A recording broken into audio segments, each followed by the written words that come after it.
Welcome back to the She Will podcast. It's your host, Sheila B. and Who am I? Monk E. Fresh. All right. All right. Got it? You can find me at Sheila BB on that Twitter joint. At Muggy Fresh, Twitter, Instagram, wherever you waste your time on. And don't social forget media. to like, subscribe, comment, and share She Will podcast at YouTube, Twitter, Instagram, and TikTok. All right. How's that? There we go. How you doing? I'm doing good. How about you? Doing all right. What's Settling been going in here. on? Oh, not a whole lot. Been checking out these checking out Larsa Pippen's body count is extending by the day. I don't know. Oh, I don't know if it's a body count. Why? I think it's just you know how you go into like the When you wear something when down. you go to when you go to a amusement park and Oh they click God. the clicker. The clicker. It's just the clicker has been clicked quite a few times. Larsa decided to let everybody know her clicker count on. This is the problem that I have with social media, brother. It's that everybody wants to expose everything about themselves. Now, what she and her husband do in the privacy of their bedroom and how many times they do it is their business. There's no value. And like our cousin said, Jerome said, people do anything for clout. There's no clout value in that. Is that? Well, there's clout value because we're talking about it and it's trending. So yeah, that's where the clout lies. And social media, everything, you got to get on somewhere and say something that you got to say something that promotes what people think you're about. So if people think you're a hoe, say something hoish. If people think you're a saint, say something against somebody Who's a hoe? is a hoe. And it works. Now, here's my problem with this. And you tell me what you think. I think that women have tricked us women have tricked men into thinking that you have to be a certain type of secure to be a certain value to a woman or to be a certain type of man, right? I'm not sure I'm understanding. We're talking about Sierra and Russell Wilson a lot. Russell is walking behind her or she's naked. You have to, if we say something, you're insecure. Right? Okay. And women gaslight us into thinking that stuff is okay. So you're trying to say that we are saying anyone who has a problem with this behavior is insecure and they're not an eligible bachelor. Okay, but we skipped the whole Larsa Pippen thing. No, we haven't. Okay. Well, I think that I don't think it's a matter of Russell being insecure to speak on that. I think he's being a dodo not to speak on it as a man to express that this is not acceptable, honey, and you really don't have to do that, and that's for me. I know. So it's okay if you want to put it out there like that. Then don't get married. Well, you don't have to have a husband. That's why I say they've tricked us into thinking that's where manlyhood lies. It's not. It's in where you look so macho, you look so, that you just let your girl is bad. She can do this stuff. Women have tricked us into thinking that this is okay, and that's not true because that's not even where womanlyhood is, and that's not even necessarily sexy. It's nothing sexy about walking outside naked. Like, that's not sexy. That's not imaginative. But you know what it is? What? It's cloudy. So we're in this era where of clout. So nothing trumps everything. Okay. Like, look at all the fake relationships we see. Like, relationships just to be on Instagram, whatever.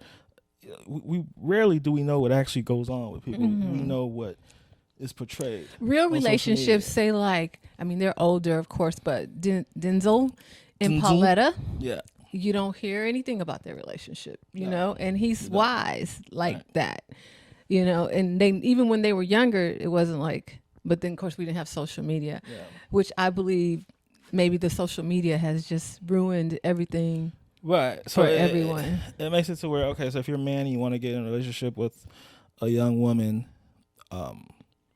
you have to understand that clout comes first, right? Mm-hmm. If okay, so more than our relationship, yeah. the first priority is clout. Clout. And how do you build that clout?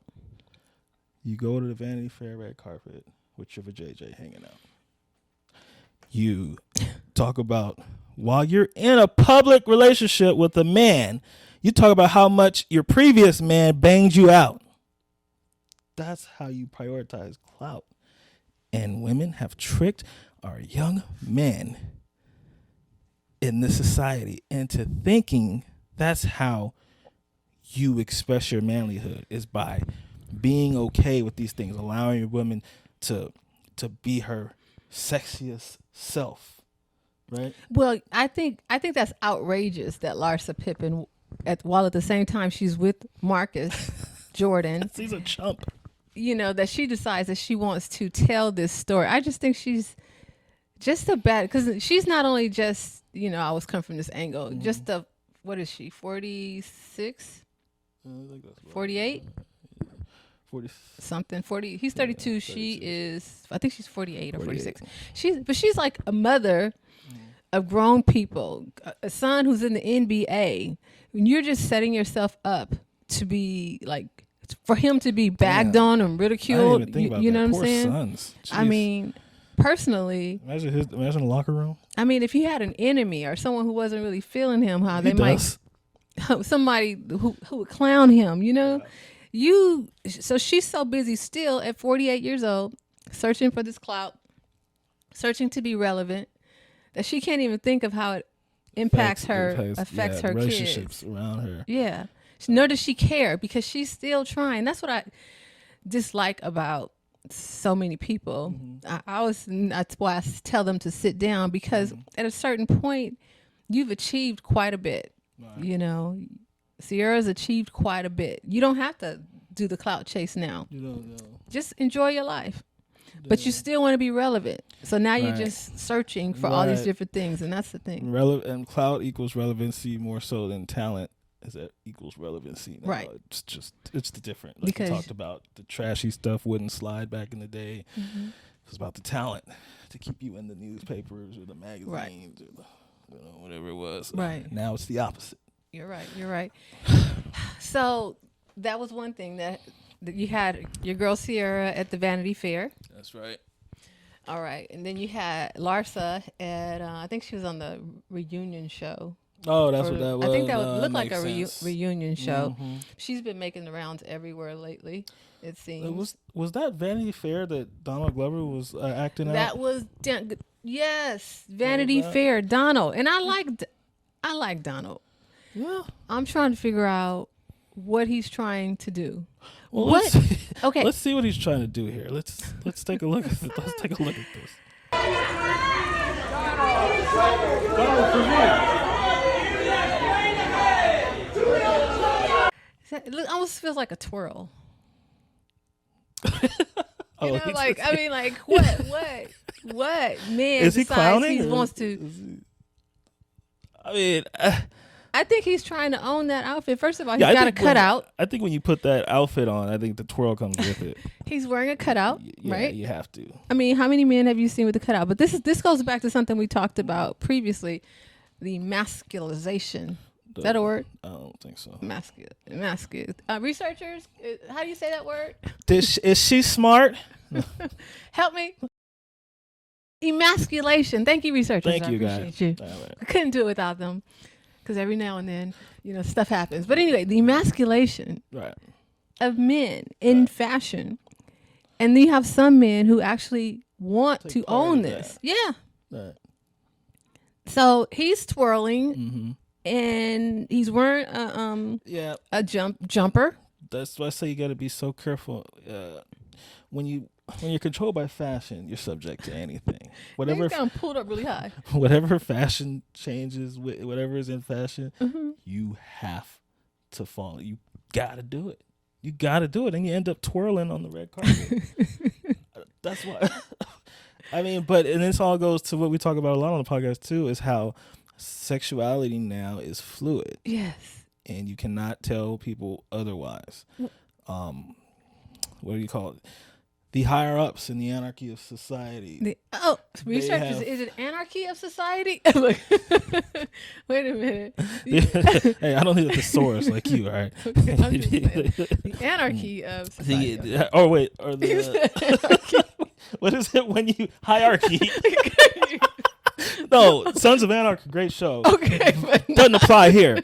Okay, the higher ups don't snort. The higher ups in the houses, the higher ups in the Sons of Anarchy the higher ups in the hierarchy of society have determined that you can't question that sexuality is not fluid. Okay. The male side and the female side. Because if you look now, our stars are I can't even say female. Our female stars, like if you look at the star of The Last of Us, the a lot of Kaylani people they're non-binary. They're up here with armpit hair and jeans. Oh, really? So you can't say otherwise, right? On both sides. So you got Donald Glover doing his thing here. You got Jaden Smith in a new commercial twerking or whatever he's doing. He's not twerking, but again, he's wearing a blouse too. That would be a little better.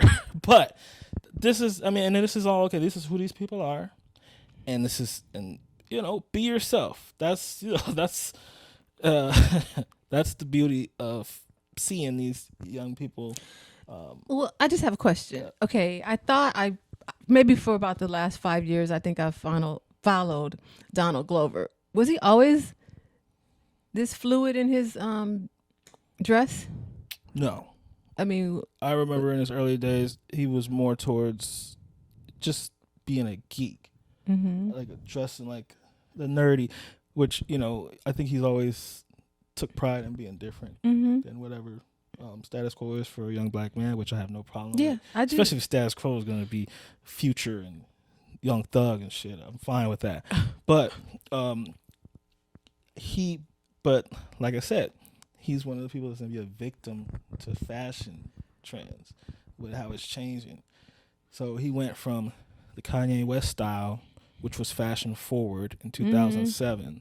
I remember vividly Donald Glover emerging as a writer from 30 Rock to putting a song out to being on the cast of Community. Okay. I remember vividly at the time him coming out, emerging in his way of being fashion forward was like like the Kanye West style type of thing, kind of nerdy. Now, fast forward 15 years later, sexuality. Sure. So I guess you have to emerge with the fluidity of society, right? But just because society decides that I know we were told on TikTok we're all fluid. It's always been fluid, right? It doesn't mean I heard.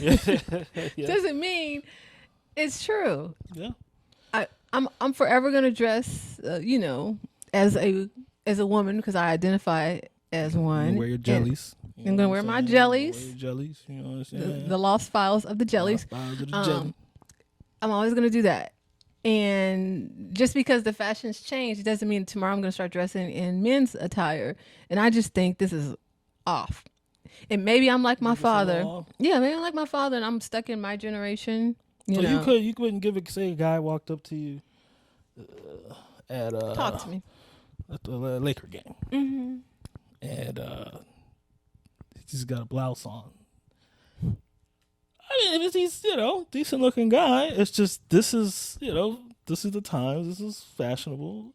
He's being fashionable, keeping himself young. He's got some good game, but he's wearing a freaking blouse. Could you maybe take him halfway serious? No, the blouse. Okay, you couldn't get past that? The blouse. So what women is that for? Or it's not for women at all, huh? Well, maybe it's kind of like when I told you women dress for women. Oh, okay. Are men dressing for men? But God, that's so do you guys want to see guys in blouses and cutouts? Like, oh, hey, he got the new he got the Oprah Winfrey yo. He wearing right? He wearing the Halle Berry. He got the whole floral arranged, the Halle 2005 Oscar dress. He got the stitches. Yeah. Yo, that's dope. Yeah, not quite. I guess.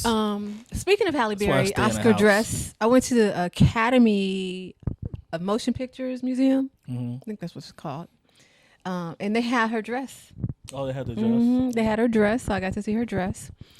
And I got to see some of the suits from The Godfather, Al Pacino and Robert De Niro. Oh, wow. And what I want to say, you know what I want to say. the suits were tiny? They were tiny. I could imagine. Especially Al Pacino. Yeah, those are some little guys. Those are some little people. I mean, Robert De Niro is probably like a regular small guy, but Al Pacino is probably like 5'2". Damn, he's little. These big gangsters, huh? So that's why that's what I said. I was saying that I think a lot of these people become actors, these small people, because they get to be larger than life. Right. And if you think where it dates back to, like in school, when you get in this, like, you gonna join the basketball team or the drama program? If you're 5'2", you probably got to go to the drama program. Well, Prince played basketball, and they said he was good. Yeah, I'm sure that's true. But Prince also sang in concert in heels, so that's where he took his talents to. So okay, he wasn't that damn good. Okay, so you're saying that that's the only option these people have. Okay, possibly. I was just fascinated by how, and that's just a sidebar. That's neither here nor there. Just fascinated by how small. But I also got to see the kind of like, okay, so when you submit a film to a studio, I guess you call it, you submit a film to a studio, and then someone receives it, and they go over it, and then they give their thoughts on the film. And oh God, so they showed Boyz N The Hood, and I know you love John Singleton, and they showed the synopsis and the grades that it received from a couple studios. And researchers tell me it was one that gave him a really bad review. Which studio was that? It may have been Sony. We think it was Sony. So Sony was like poor characters, poor story, poor everything, right? And then Columbia was the one that put it out, I believe. Columbia was the one that saw the vision, and they. So they give it grades prior to production. Yeah, I guess that's what they submit to the people. Yeah. So you got to see that. So you got to see the plight of John Singleton trying to get his movie made. Oh yeah. They're like, what is this? This sucks. Yes. And then is thugs in paradise. What is this? Yeah. And then nobody wants to watch this. Yeah. Who cares what's going on? I'm Jerry Bruckheimer. Look, that's why they don't know. Don't they show. Don't show. I just don't care. Yeah, I think it was obvious. I think those movies, I feel like the whole Boyz N The Hood thing, even Spike Lee, I feel like those were like kind of like one on like luck, like a lot of just getting it produced like that, and getting the budget for it, because those guys really had no clout, no foot in the game, and they got and it just took off from there. So cool. I think. I don't think many people were checking for that stuff at the time. But then when it hits, then now everybody checking for it because you got to follow suit. You know, Hollywood gonna go where the money is. To your point, how you were talking about you people and them not having chemistry and all that stuff, he wanted everyone to be from L.A. Like all the people to be authentically L.A. Like I didn't even know Nia Long had really grown up here at any point, but she said she lived on 58th in Vermont, I think it was. Okay, Nia. Yeah, so they showed within the exhibit they had all of their intros, when they were trying to get the job, them talking.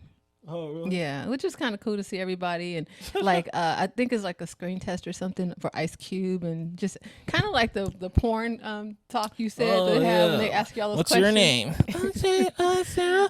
How old are you? 17, 19. Yeah, sorry. We'll edit that out. Where'd you grow? I mean, it was the same thing. They ask you, where'd you grow up? He's saying South Central LA, and so anyway, in character probably too. He wasn't. He was actually kind of calm. He was pretty chill, Oh yeah, I mean, what happened to that? You go from that to Kenya Barris just saying, "Hey, you want to be my movie?" Yeah. So anyway, I was kind of caught up in that exhibit. I enjoyed seeing Boyz N The Hood. The actors, and they had some of the costumes and stuff. So that was kind of cool. So if you're ever in LA, you want to go check out the Academy Museum, it may be worthwhile. Check that out. Okay.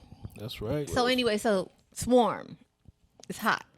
Swarm. It's hot. I didn't even know anything about it until you said I'm about to do that swarm thing. Oh, really? Yeah, I hadn't heard of it. Oh no, it's been cooking for a while. And That's your boy Donald Glover. That's my boy Donald Glover. Your boy DG. Executive producer, creator. He's the creator. Mm-hmm.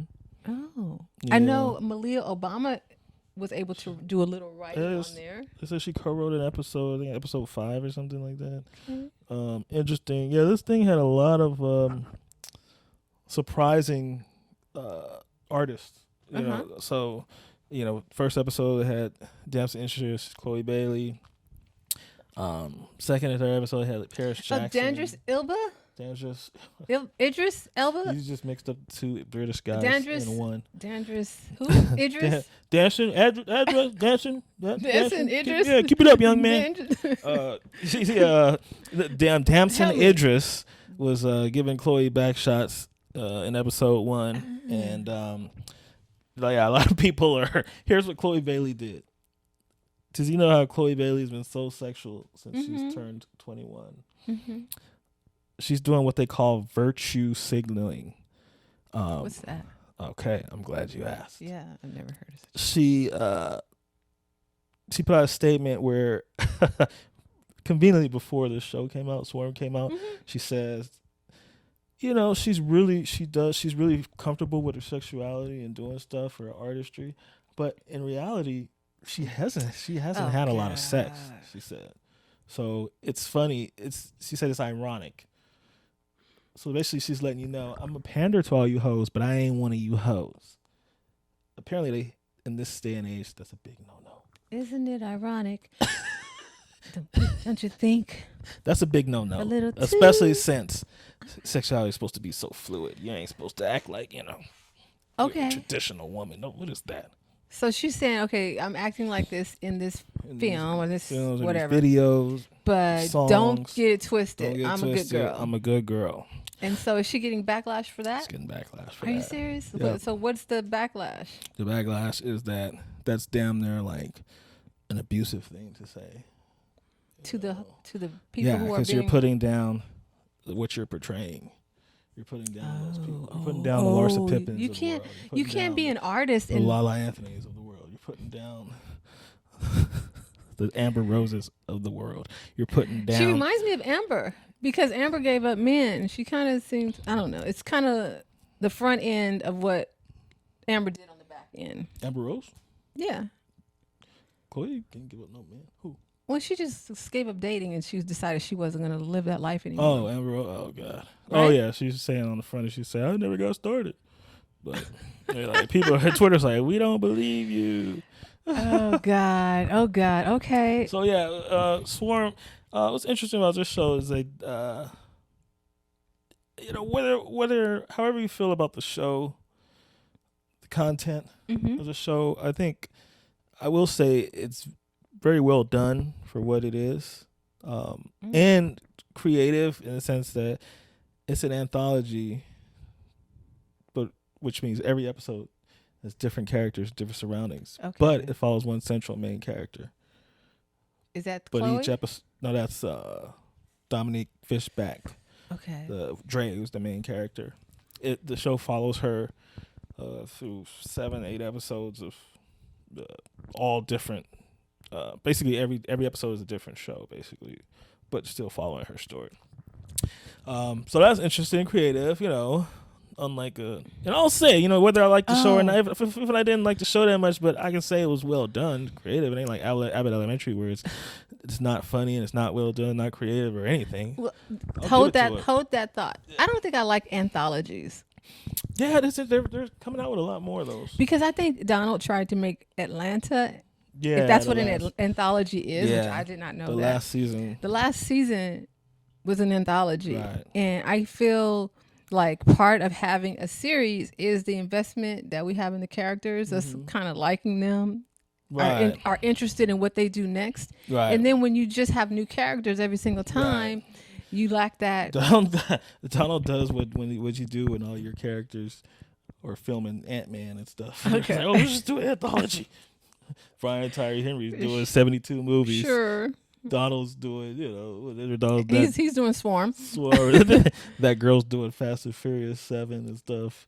Mm-hmm. And he's just like, all right, when can we film?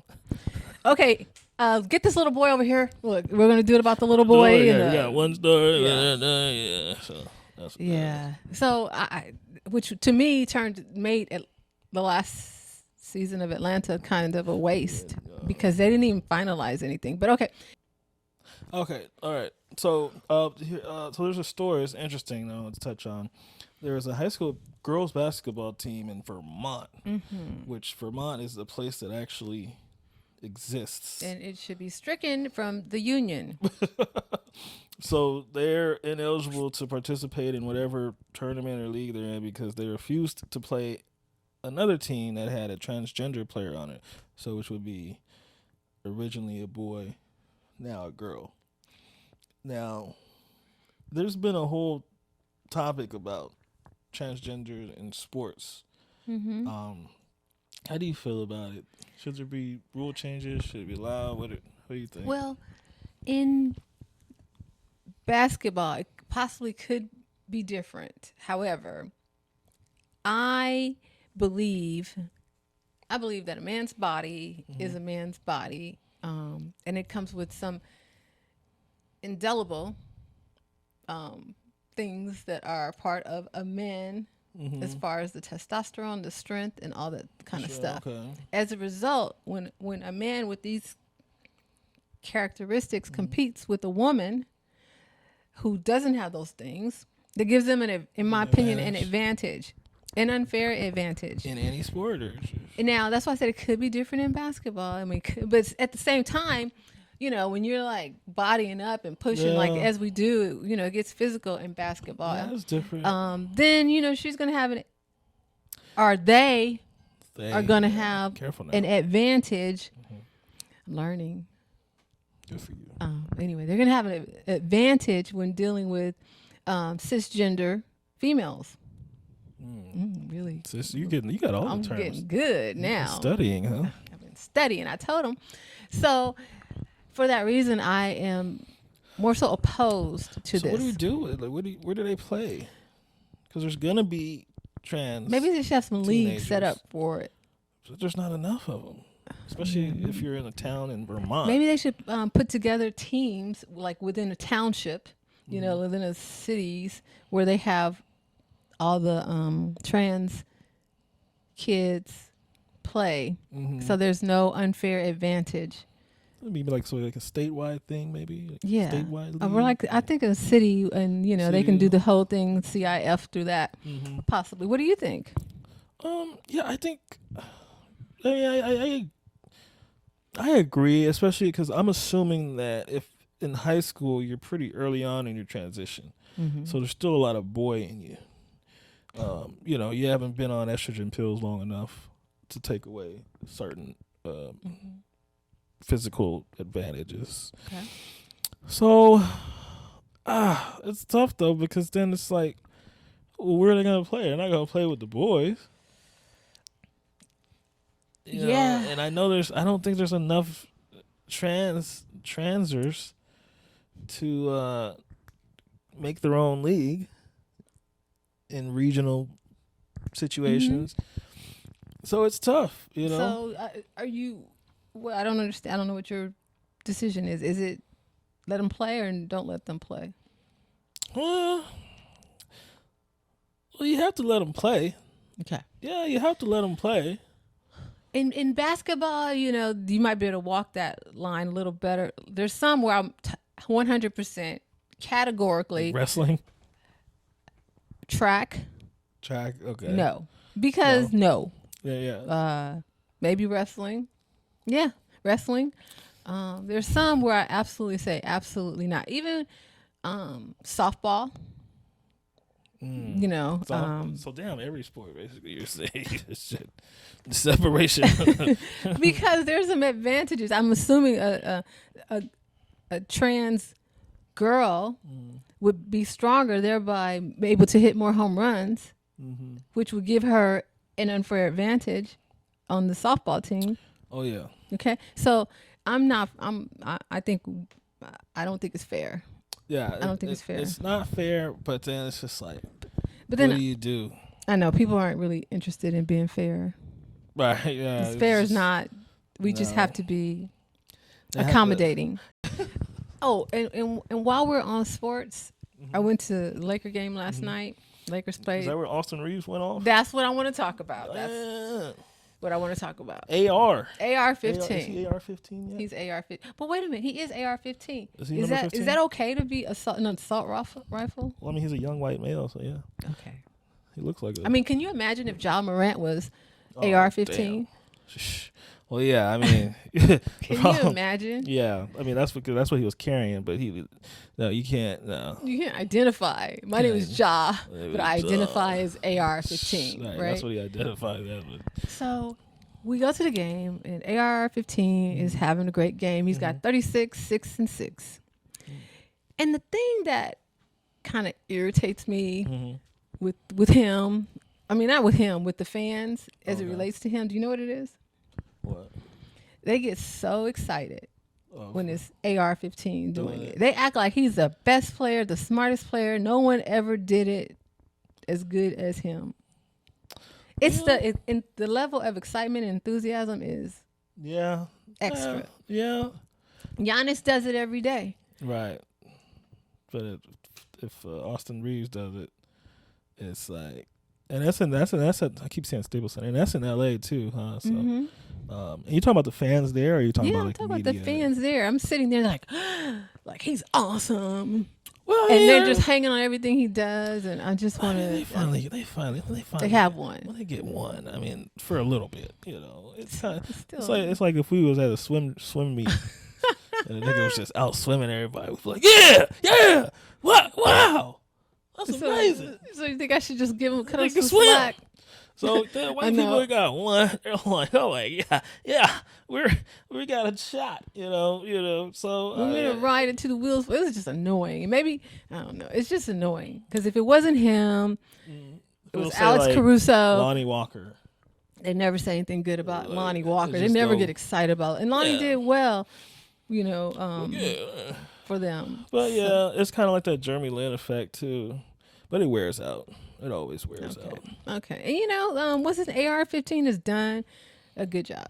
Yeah. So let's finish up because we're entering into the playoffs. And interestingly, you remember I told you that I think Denver was going to be a force to reckon with?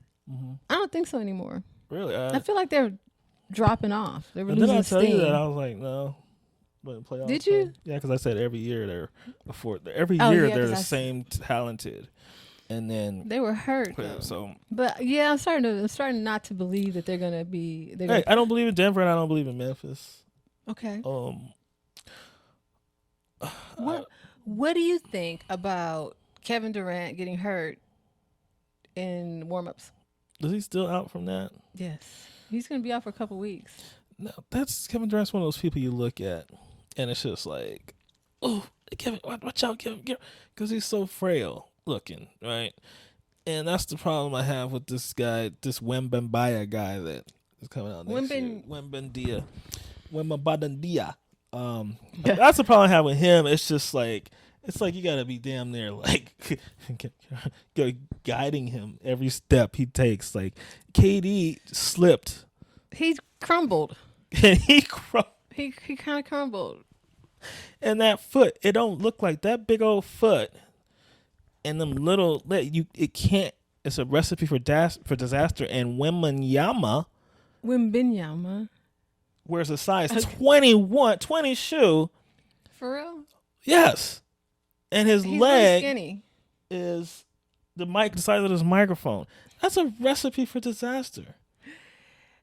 Okay, so there's another guy too who was injured in the warm up. Who was that? It was. But yeah, no, that KD thing, that's just one of those things where it's just like, really? What was it? Kaminga. Oh yeah, Kaminga got injured in warm up. It was on a dunk, wasn't it? These guys. So it's. I don't know what's going on with the NBA. I don't know their strength and conditioning or whatever the case may be. Or maybe it's just too much wear and tear on their bodies. I think KD just might want to sit out. and show everybody instead of saying, "Oh, he got injured in practice and nobody saw it." He's just like, well, you saw it was on TNT. When he came to Phoenix, I was like, "Oh shoot, they messed up everything in the West for me." Mm-hmm. But now you can't even stay healthy. I think the super team thing is done, man. Like I told you, the whole 3 superstars, or if you get that's done, man. And it if you really think about it, it only worked twice. Boston and Miami. Okay. Out of all the years, and super team, they've been trying to do it for years. Like you remember the Laker team? Mm-hmm. That was a big fat bust. Yeah. So they've been trying to do it forever. It's only worked twice, and there's only one ball. Usually when that happens, you trade away a bunch of key pieces, and or you bring somebody as a free agent. You ruin all the chemistry. People don't know how. Hey, defer. They don't work. Like Kuzma when he when LeBron came. Like, what's my role? So super teams are done. If you look at Milwaukee won, Toronto won. You know, who won? So last Golden year, State won. All these people with draft, they won with their draft picks and pieces around them, and that's it. So with that said, now I want to change my prediction. Mm-hmm. So I'm going to get away from Denver in the West, but I'll keep my prediction in the East. Giannis Antetokounmpo and the Milwaukee Bucks for the East. And for the West, I'm going to go. Los Angeles Clippers. I knew you were gonna say that. I'm gonna go Clippers because for what? If Kawhi governs himself accordingly and does the things that he needs to do and what he has demonstrated, I think they can do it. The Clippers are finally gonna do it after they've been supposed to do it for 10 years. So that's what I'm talking about. Okay. What? That's what I'm talking about. Who you got? In the West. Mm-hmm. Nobody win. Is that possible? So nobody comes out of the West. Nobody comes out of the West at all. Okay, so Will's got nobody in the West. Jeez, the rest is in ruins. No, but I will pick Denver in the West just because I like Jokic. What? I'm the most confusing person in the world. You said you shut me down because they're always this and that. You remember? Yeah. You just said it. Yeah. It's like Judge Judy. Can I have you read back what he just said? Okay. You know? No. So you get on my nerves. Okay, so. Yeah, let's let the MVP, the 3-time reigning MVP, get one. I think it's time. I think it's time for his Nowitzki ring. Yep. Oh, okay. One and done. And then. But somebody's gonna win out the East. It's gonna be Boston or Milwaukee. That's who's gonna win the championship. Like Boston's been fading. It'll be all right. Fading a little. They got rid of their coach. I mean, they got a new coach altogether. Mm-hmm. What do you think about that? Not Missoula. Yeah, they're keeping him. They're keeping him. Yeah. That's fine. So Ime Udoka. Where's he gonna go? Is he gonna get a job? Where is he at? Where is he? He's been missing in action. Off the face of the earth. Damn, you cheat on an actress. Yeah. Oh, I saw the story said, what was it that Neil Long said her son, something is not doing well since that happened? Yeah. It's like, geez, think about how that affected everything. What do you think? I mean, he's not the first. He's not the first. And it's just like, I was a kid. Well, mom and daddy were just playing house. I mean, they weren't married. They weren't married. I mean, they were boyfriend, girlfriend. Anything can happen. Yeah. Okay. So anyway, those are our picks. No one out the West. And Nobody. No, I'm just playing. Denver out the West, and Boston, and the Clippers, and Milwaukee. Okay. Clippers and Milwaukee. There you go. All right. So because we're about to enter into this playoff season. All right, brother. All right. We good? I think we're good here. Okay. Well, thank you for watching She Will Podcast. Don't forget to like, share, comment, and even subscribe at the She Will Podcast on YouTube. Okay, I messed it up. Yep, there it is. All right. So, on YouTube. On the YouTube. I think we're done here. YouTube. I think we're done here. Thank you for watching. Don't forget to like, share, comment on your favorite. She can never do this part. Okay. I was going to switch it up. All right. On your favorite. Thank you for watching. And don't forget to like, subscribe, share, and comment. She Will Podcast. And we'll see you next time. Thanks, guys.